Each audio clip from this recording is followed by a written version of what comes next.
सबैले मेरो नमस्कार।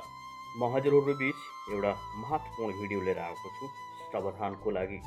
हामीले सिगरेट खाँदाखेरि यानि कि स्मोक गर्दाखेरि हाम्रो के नोक्सान हुन्छ र हाम्रो फोक्सोमा गएर के समस्याहरू गर्छ भन्ने कुरा चाहिँ हामी यो भिडियोबाट थाहा पाउनेछौँ।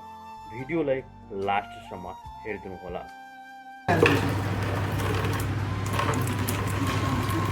अब यो हामी मान्छेले चुरोट खाए बराबरकै यसले के गर्छ भने यहाँ भ्याक्युम क्रिएट हुन्छ र यसले चाहिँ बिस्तारै त्यो धुवा सबै तान्छ र धुवा तानिसकेपछि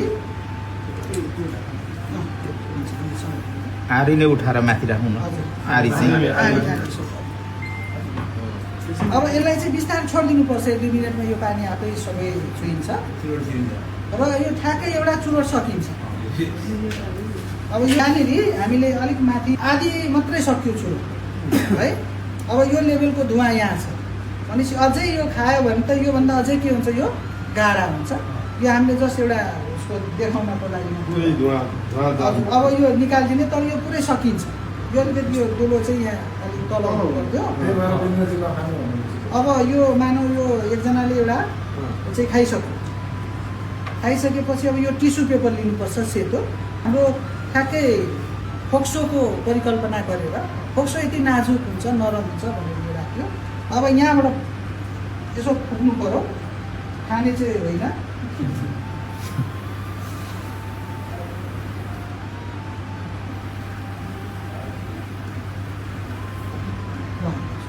तल शुद्ध। अब यहाँ हेर्नुहोस्, यहाँ अझै धुवा बाँकी नै छ।